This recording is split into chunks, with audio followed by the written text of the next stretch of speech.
Hi, so it's been about a month now since my operation, and I had my second physio appointment a few days ago. Well, I say appointment, it was done through Teams, which is a bit like Zoom. So he watched me walking and he looked at my scar, which is not very easy to see over a camcorder or over a webcam rather. But he basically said my movement should be a bit more than I'm actually getting at the moment, so I need to really work on my physio. And I would stress to anybody that's had the op just to take your physio very seriously. I have been doing it, but it's given me the urge that I need to do a lot more. So I just thought I'd go through a few questions that I wanted to ask when I came out of hospital, and I actually had to ring up the hospital and ask them silly things. But I was only in hospital 3 days, 2 nights, and my leg didn't swell up at all. When I got home, after the first day, my leg swelled up something rotten. It was huge, and I panicked. So I rang the hospital, and they told me that it was quite normal. That's what happens. So that was fine. And then I came out in a rash, an eczema rash, and that was just, again, it was a bit of a reaction to the medication that I was on, so I rang them up for that as well. And then I rang them up because my other leg swelled up. At this point, I'm thinking I'm being a bit of a nuisance, but you know, you pay for your treatment, and you want to know everything really. And so anyway, they told me that I could ring with any queries. Yeah, my other leg swelled up, and not as bad as the left leg that was actually done. And again, that was quite normal because it's all the medication and the blood and everything. And then I had bruising, not an awful lot of bruising, again quite normal. I had a very sore calf, which really worried me because I was worried about the DVT, and again that can be a problem, but no, that again, they told me that was very normal.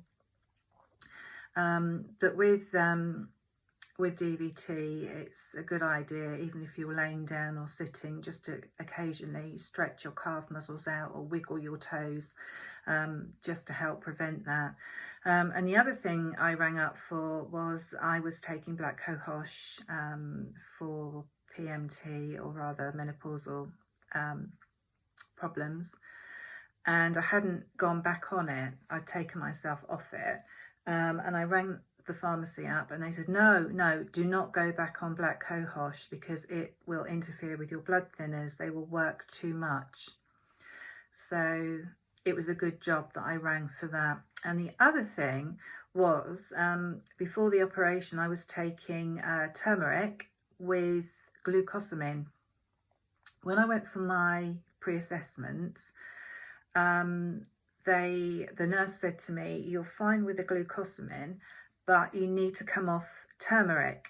And that's again because 2 weeks up to you have to come off it basically 2 weeks before your operation, because turmeric again thins the blood. Who knew? I didn't know. I know it's a very good anti-inflammatory, but it does thin the blood. So I came off that.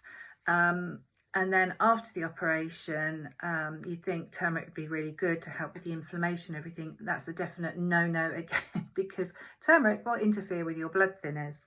So I would say, don't worry about ringing the hospital. Don't worry about ringing your doctor. Ring them if you've got any concerns, or if you've got any questions at all, because however daft they sound, I mean, you'd think herbal tablets you would be able to take with anything, but you can't, you know. And if I hadn't have rung and I had taken them, I could have had complications.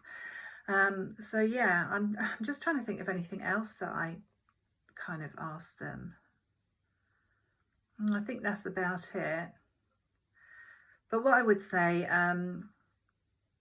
there is a lot of support on this site for people who've just had the operation, which is great.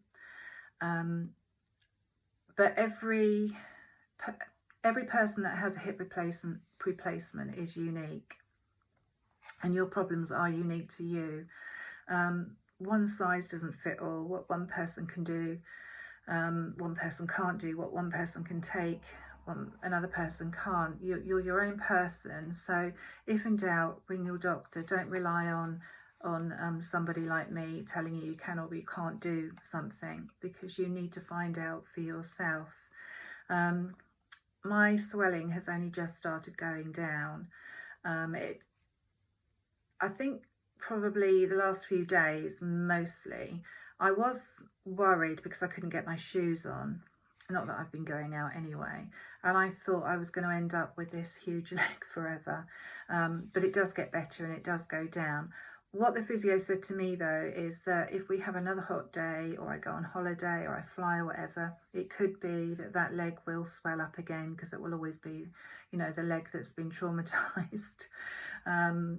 So it's worth knowing, because if I go abroad and take a long flight, I will not be wearing tight shoes, and it could be that when I get to the other end, you know, I can't fit shoes on. So, you know, but hey ho.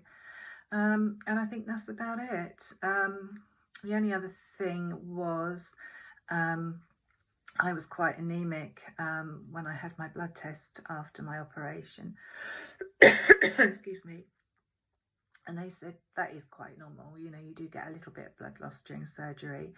But now I'm just taking a multivitamin that doesn't contain anything kind of like herbal, but just a general all-round multivitamin, just to help me with my recovery.